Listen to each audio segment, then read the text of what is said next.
சட்டம் ஒழுங்கு என்னுடைய நேரடி கண்காணிப்பில் இருக்கும். தப்பு செய்யறவங்க யாரா இருந்தாலும்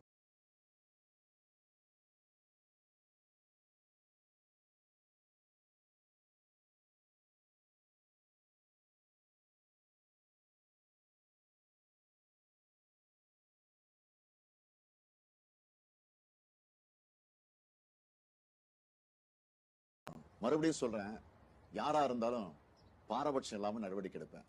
சட்டம் ஒழுங்கு என்னுடைய நேரடி கண்காணிப்பில் இருக்கும். தப்பு செய்யறவங்க யாரா இருந்தாலும், மறுபடியும் சொல்றேன், யாரா இருந்தாலும் பாரபட்சம் இல்லாம நடவடிக்கை எடுப்பேன்.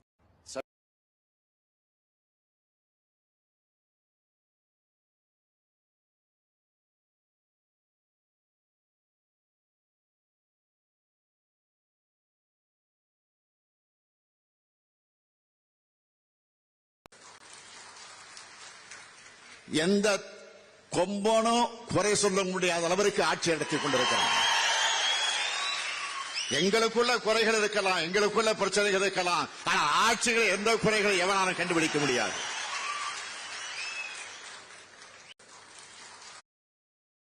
திமுக ஆட்சிக்கு வந்தா நம்ம தமிழர்களோட பறிக்கப்பட்ட உரிமைகள் எல்லாமே மீட்கப்படும். மாநில உரிமைகள் முழுமையா பாதுகாக்கப்படும். சட்டம் ஒழுங்கு என்னுடைய நேரடி கண்காணிப்பில் இருக்கும்.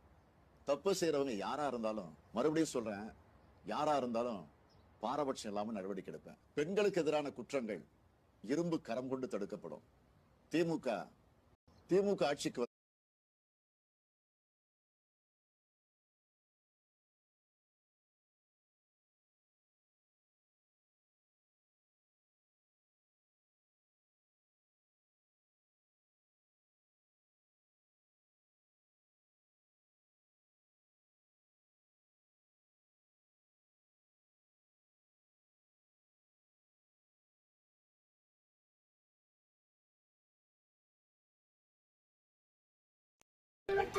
காவல்துறைக்கு வெட்கக்கேடு. மானங்கெட்ட தமிழக அரசு. மானங்கெட்ட ஸ்டாலின் அரசு. பதவி விலகு.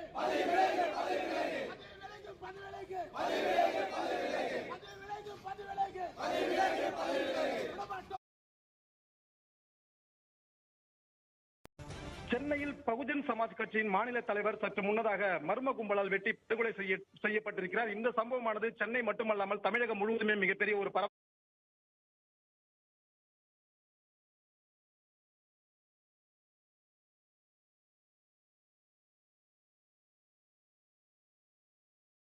hours of the murder. 8 of them were arrested. In fact, what we're being told by police officials is that this looks like a case of personal enmity and a revenge murder.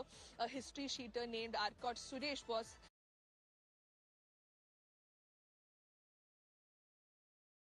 murdered last year, and the 8 accused who've been arrested now are either relatives or gang members of this man named Arcot Suresh. And the gang, of course, believe that Armstrong had some